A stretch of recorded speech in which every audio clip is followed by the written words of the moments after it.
نصیب یوں میرا جاگا، درود پڑھ پڑھ کر۔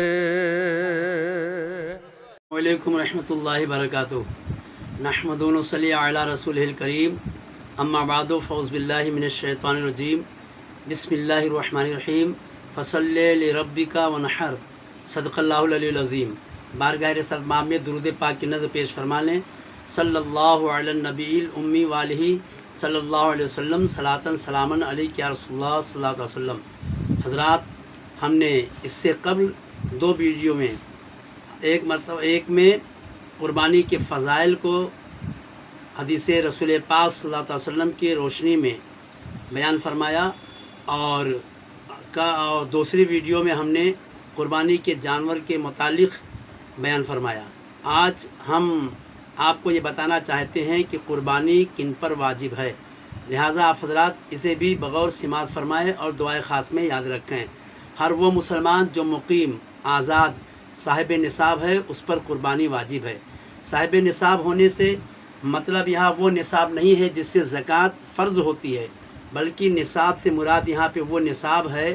جس سے فطرہ واجب ہوتا ہے۔ لہٰذا جن پر فطرہ واجب ہوتا ہے ان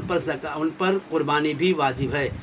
اور وہ جس پر قربانی واجب ہے اگر قربانی نہیں کرتا تو سخت وہ گنہگار ہے اور اللہ اس کے رسول کی بارگاہ میں معیوب ہے۔ نصاب یعنی 52.5 تولہ چاندی یا 7.5 تولہ سونا یا مال تجارت یا اتنی قیمت کی کوئی دوسری چیزیں اس کے پاس موجود ہیں تو وہ صاحب نصاب ہے۔ لہٰذا صاحب نصاب پر قربانی واجب، اسے قربانی کرنی چاہیے۔ جس کے پاس تھوڑی چاندی ہے، تھوڑا سونا ہے اور تھوڑا نقد ہے، تھوڑا سا مال تجارت ہے، یا اس کے پاس تھوڑا سا روپیہ بینک بیلنس ہے، اگر ان تھوڑی چیزوں کو الگ الگ دیکھا جائے تو نصاب نہیں بنتا ہے۔ لیکن اگر سونے چاندی کی قیمت اور مال تجارت کی قیمت کو اور تھوڑے روپے یا بینک بیلنس تو تھوڑا ہے اس کا، ان سب کو ایک جا کر دیا جائے، جمع کر دیا جائے، اور جمع کرنے کے بعد اگر 52.5 تولہ چاندی خریدنے کی قیمت کے برابر پہنچ جاتا ہے تو وہ صاحب نصاب ہے، اس پہ قربانی واجب ہے۔ گھر کے مالک پر ہر سال قربانی واجب ہے۔ ایسا نہیں ہے کہ ایک سال مالک کے نام ہو اور مالک دوسرے سال کسی اور کے نام کرے، بلکہ قربانی جو ہے وہ مالک نصاب ہی پر واجب ہے جو گھر کا مالک ہوتا ہے۔ آپ ایک مسئلہ بغور اور سماعت فرما لیں۔ گھر کا جو مالک ہے، جس پر جو صاحب نصاب ہے، اس پہ قربانی واجب ہے۔ اس کے لیے ہر سال اگر وہ صاحب نصاب ہے تو ہر سال اس پر قربانی واجب ہے، اسے ہر سال کرنا ہے۔ اور اگر وہ صاحب نصاب جو گھر کا مالک ہے یہ چاہتا ہو کہ ہمارے بچوں کی قربانی یا مرحومین کے نام قربانی یا حضور صلی اللہ علیہ وسلم یا بزرگان دین کے نام قربانی ہم کریں، تو اپنی قربانی کے ساتھ ساتھ میں وہ حضور صلی اللہ علیہ وسلم، بزرگان دین اور اپنے بالغ نابالغ بچے بچی،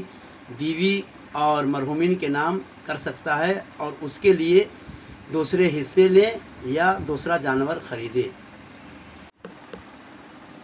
اور اگر گھر میں کئی لوگ کمانے والے ہیں اور گھر کا انتظامیہ ایک ہے، لیکن کمائی والے سارے گھر والے اپنی اپنی کمائی اپنے پاس رکھتے ہیں،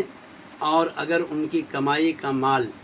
اتنا ہو جاتا ہے کہ وہ نصاب کو پہنچتا ہے تو گھر کے ہر اس فرد پر جس پر نصاب پہنچ جاتا ہے اس پہ قربانی واجب ہے۔ اسی طریقے سے اگر کئی بھائی آپس میں رہتے ہیں اور آپس میں رہنے کے بعد ان کا مال مشترکہ ہے، اگر ان مال کو 4 حصے کیے جائیں، مثلا 4 لوگ ہیں اور چاروں حصے ان کے کیے جائیں الگ الگ، تو نصاب کو نہیں پہنچتا ہے تو ان پہ قربانی کسی پر واجب نہیں۔ لیکن اگر 4 بھائی ہیں اور چاروں کماتے ہیں، ان کا مال مشترکہ ہے، اگر ان مال کو 4 حصوں میں تقسیم کر دیا جائے تو نصاب چاروں کو پہنچ جاتا ہے، 4 نصاب پورے ہو جاتے ہیں تو سب پہ قربانی کرنا واجب ہے۔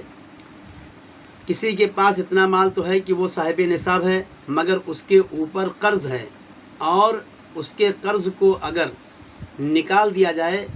تو نصاب کو نہیں پہنچتا تو اس پہ قربانی واجب نہیں ہے۔ چند مسلمان مل کر ایک جانور خریدیں، یعنی ایک بکرا خریدا، اور اس میں چند لوگوں نے مل کر کے جو بکرا خریدا اسے حضور صلی اللہ تعالی وسلم کے نام سے قربانی اگر کرنا چاہتے ہیں تو قربانی کرنا جائز ہے۔ اسی طریقے سے بڑے جانور میں 6 لوگوں نے حصہ لیا اور ایک حصہ سارے حصے والوں نے مل کر کے مشورہ کیا کہ ایک حصہ اللہ کے نبی صلی اللہ علیہ وسلم کے نام کیا جائے، تو اس طریقے سے کرنا جائز ہے۔ کچھ لوگ یہ پوچھتے ہیں کبھی کبھی کہ پہلی مرتبہ ہم پہ قربانی واجب ہوئی تو ہم قربانی کی شروعات حضور صلی اللہ علیہ وسلم کے نام سے کر کے کریں۔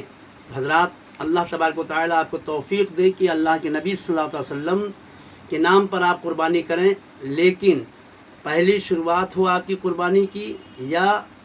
کئی مرتبہ کر چکے ہوں، اگر آپ صاحب نصاب ہیں تو آپ پہ قربانی واجب ہے۔ آپ پہلے اپنے نام کریں گے، پھر اللہ توفیق اگر عطا فرمائے تو حضور صلی اللہ علیہ وسلم کے نام سے بھی آپ کریں، لیکن صاحب نصاب ہونے کی بنیاد پہ، مالک نصاب ہونے کی بنیاد پہ آپ پہ قربانی واجب ہے۔ لہٰذا اگر آپ یہ چاہتے ہیں کہ ہم شروعات قربانی کی حضور صلی اللہ علیہ وسلم کے نام سے کریں اور پہلے قربانی ان کے نام کریں، دوسرے سال اپنے نام کر لیں گے، تو ایسا نہیں کرنا چاہیے، بلکہ اپنے نام بھی کریں اور حضور صلی اللہ علیہ وسلم کے نام بھی اگر چاہیں آپ تو قربانی کر سکتے ہیں۔ ایک مسئلہ اور بھی سماعت فرما لیں، اگر کسی نے بالغ اپنے بچوں کی اور بیوی کی قربانی کی لیکن اجازت اپنے بچوں سے اور بیوی سے نہیں لی تو وہ قربانی اس کی نہیں ہوئی، یعنی ان کا واجب ادا نہ ہوگا۔ لہٰذا جب بھی قربانی کرنا ہو تو اپنے بالغ بچوں اور بیوی سے اجازت ضروری ہے، بغیر ان کی اجازت کے قربانی نہیں کرنا چاہیے۔ کچھ لوگ جو گھر کے مالک ہیں یہ کہتے ہیں کہ ہر سال ہمارے ہی نام قربانی ہوتی ہے، اپنے بچوں کے نام ہم نہیں کر پاتے، بیوی کے نام نہیں کر پاتے، یا گھر کے اور افراد کے نام نہیں کر پاتے ہیں۔ دیکھیے مالک جو گھر کا مالک ہے اسی پہ قربانی واجب ہے،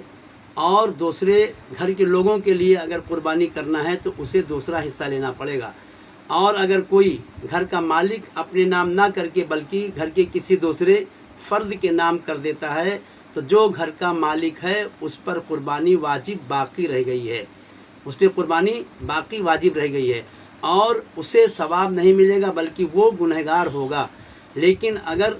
وہ قربانی خود کرتا ہے تو ایسا نہیں کہ اس کا ثواب گھر والوں کو نہیں ملتا، بلکہ مالک کے نام جب قربانی ہو جاتی ہے، مالک جب اپنے نام قربانی کر لیتا ہے تو اس کا ثواب گھر میں جتنے بھی اس کی آل اولاد ہیں سب کو اللہ تبارک و تعالیٰ ثواب عطا فرماتا ہے۔ جس کے پاس سونا نہیں ہے، چاندی نہیں ہے، مال تجارت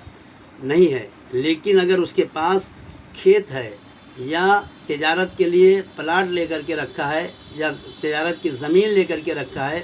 تو اس زمین کو اور کھیت کو بیچنے کے بعد اگر اتنا روپیہ ہوتا ہے کہ 52.5 تولہ چاندی خرید سکتا ہے اور حواجی اصلیہ کے بعد اگر اتنا بچتا ہے تو اس پہ قربانی واجب ہے۔ لہٰذا کھیت بھی اگر کسی کے پاس ہے اور اتنا نصاب بن جاتا ہے تو کھیت والے پر بھی قربانی واجب اسے کرنا چاہیے۔ تو حضرات یہ ہم نے آپ کی خدمت میں عرض کر دیا ہے، لہٰذا ہم ان تمامی حضرات سے التماس کریں گے جنہیں اللہ تبارک و تعالیٰ نے اتنا مال دیا ہے کہ وہ صاحب نصاب ہیں اور ان پر قربانی واجب ہے، تو وہ قربانی ضرور کریں، اور قربانی بوجھ نہیں بلکہ مقدس اللہ کی عبادت ہے، اسے ہمیں خوش دلی کے ساتھ نیک نیتی کے ساتھ اللہ تبارک و تعالیٰ کی